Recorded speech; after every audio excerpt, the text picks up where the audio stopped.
Assalamualaikum warahmatullahi wabarakatuh. Apa kabar murid-murid semua? Nama Ustazah Husna. Kamu akan bersama sama Ustazah untuk mempelajari mata pelajaran sirah. Untuk mata pelajaran sirah tahun 3, kita akan menggunakan buku teks dan buku tulis karis 1.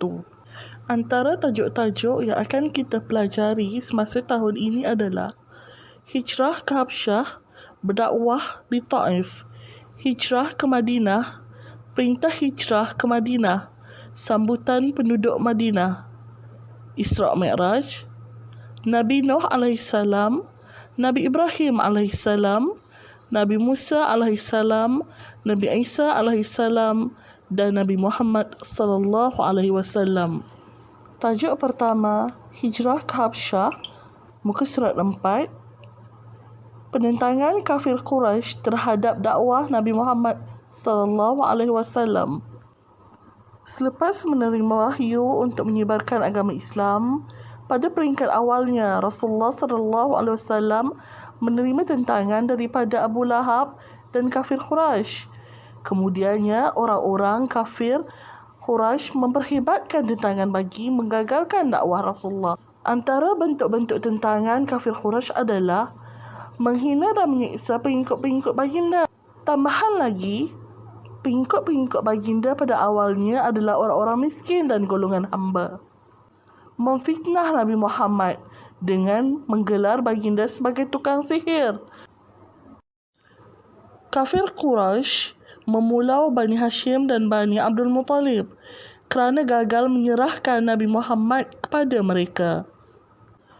Cara pemulauan yang mereka lakukan adalah dengan memutuskan segala hubungan, sama ada hubungan perkahwinan, jual beli, ziarah menziarahi. Tentangan dan siksaan yang diterima oleh kaum muslimin bertambah berat dari hari ke hari. Rasulullah SAW mencadangkan kaum muslimin berhijrah ke Habsyah.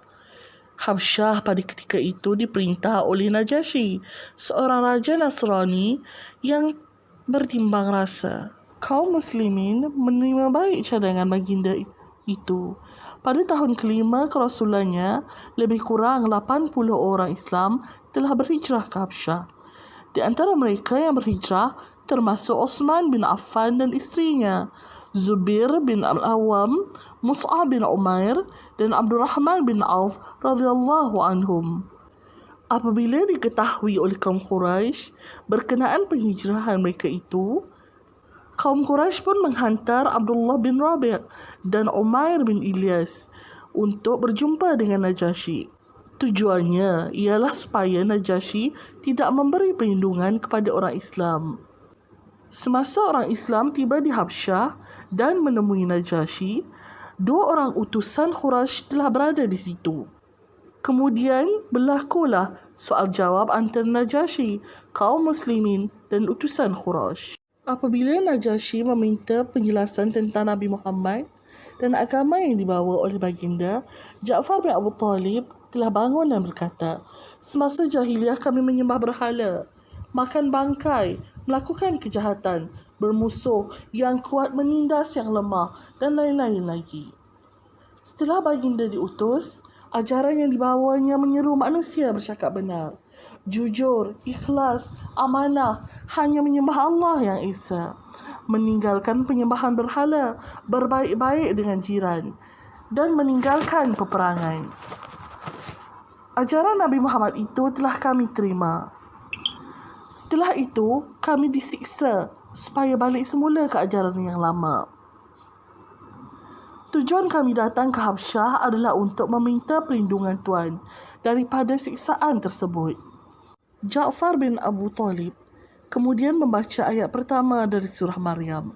Setelah diminta oleh Najasyi, mendengar akan ayat itu, Najasyi pun menangis. Akhirnya, Najasyi bersetuju memberi perlindungan kepada kaum muslimin dan menyuruh utusan Quraisy itu pulang. Kesian Maya. Kesian Yasir. Nasib baik Ammar hidup. Bagaimana dia? Nabi sedang cuba tenangkan Ammar. Tapi Nabi bimbang akan nyawa kita. Kalau boleh, sesiapa yang terdaya tu pergilah ke Habsyah. Ke Hafsyah? Ya, ia diperintah oleh seorang raja Kristian yang baik. Mungkin kita boleh tinggal di sana. Aku diarahkan mengetuai kumpulan. Aku perlukan seorang pembantu.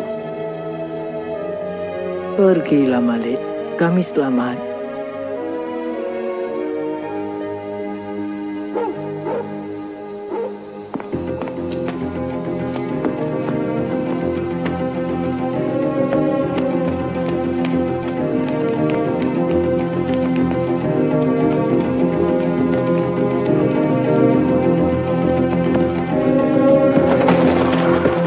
Kita perlu pergi sekarang.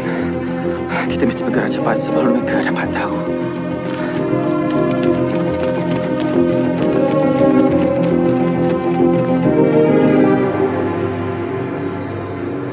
Mungkin mereka dah sampai Habsyah sekarang.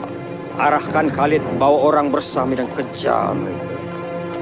Mereka mesti dibawa balik dan dihukum agar semua tahu pemberontak takkan diambil mudah di Mekah.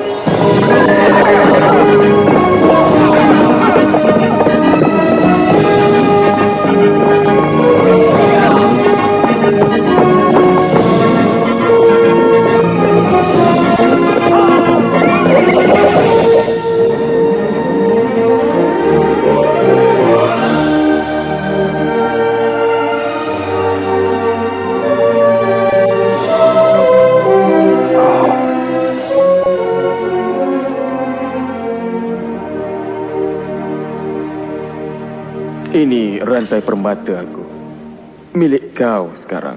Rahmatilah aku kerana bermurah hati. Kerja yang bagus. Aku tahu kau kenal Raja Habsyah tu.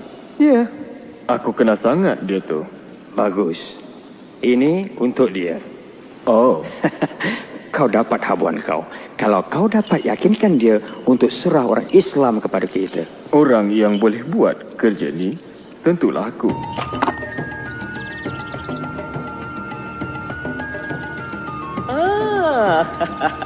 Gembira jumpa kau lagi, Amru. Semua hadiah ini untuk tuanku. Sifat murah hati kau dah keterlaluan. Tuanku berhak lebih dari ini. Beta faham. Kau bimbang akan beberapa orang yang telah berhijrah dari kota kau. Pemberontak, tuanku. Mereka timbulkan kekacauan di kota kami dan mereka akan buat yang sama di bumi tuanku. Beri saya peluang ini untuk bawa mereka balik. Bagi beta, mereka baik saja. Mereka cipta agama baru dan ingin hapuskan semua agama lain. Apa jawapan kau? Tuanku, Sembah Raja. kami tak sembah sesiapa, tuanku. Kami cuma sembah Allah. Tengoklah tuanku, dah mula tunjuk lagaknya tu. Tak mengapalah. Beta lebih bimbang akan sikap mereka kepada Tuhan daripada diri beta. Teruskan. Tidak lama dulu, tuanku, kami hidup dalam kejahilan. Kemudian Allah mengutuskan seorang Nabi kepada kami. Dia menyeru agar taat kepada satu Tuhan dan sentiasa bercakap benar. Kami disuruh menyayangi dan menjaga ibu bapa kami, membantu jiran tetangga dan bersedekah kepada fakir miskin.